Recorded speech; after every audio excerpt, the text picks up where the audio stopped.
এমন কোন skin care প্রোডাক্টটা আছে বলুন তো, যেটা ফেস, হেয়ার, হাত, পা সব কিছুতে আমরা ইউজ করতে পারি?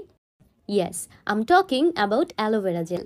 এটা এত লাইট ওয়েটেড অ্যান্ড সুদিংয়ে পারবেন।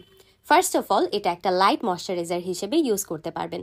স্কিনকে ময়শ্চার রাখার সাথে সাথে সুদিং এবং কামিং করতেও হেল্প করবে। ফেস লিফটিং বা ব্লাড সার্কুলেশনের জন্য আমরা যখন ফেস ম্যাসাজ করি তখনও কিন্তু আমরা এই অ্যালোভেরা জেলটা ইউজ করতে পারি। এটাকে একটা মিক্সিং মিডিয়াম হিসেবেও ব্যবহার করা যায়। যে কোনো ধরনের ফেস প্যাকের সাথে অ্যালোভেরা জেল ইউজ করলে ফেসটা আরও বেশি সফট হবে। ঘুমাতে যাওয়ার আগে স্লিপিং মাস্ক হিসাবেও কিন্তু অ্যালোভেরা জেল ইউজ করা যায়। মোটা করে একটা অ্যালোভেরা জেলের পরত দিয়ে শুকানোর পরই আমরা ঘুমোতে যেতে পারবো। চুলের জন্য কিন্তু অ্যালোভেরা জেল অনেক কার্যকরী। আমি পার্সোনালি চুলের জন্য অ্যালোভেরা জেলটা খুবই পছন্দ করি। আমার চুলকে অ্যালোভেরা জেল অনেক স্মুথ করে। হেয়ার মাস্কের সাথেও অ্যালোভেরা জেলটা ইউজ করা যায়। তাছাড়া সিরাম হিসেবেও ব্যবহার করা যায়। এতে চুলের আগাফাটা রোধ হয় এবং চুলটা অনেক বেশি স্মুথ হয়। শ্যাম্পুর পর ওয়াশ অফ কন্ডিশনার হিসেবেও এটা কিন্তু ব্যবহার করা যেতে পারে। লাস্ট অফ অল, হাতে এবং পায়ে অ্যালোভেরা জেল ইউজ করতে পারবেন ময়শ্চারাইজার হিসেবে, যেমনটা আমি ইউজ করছি।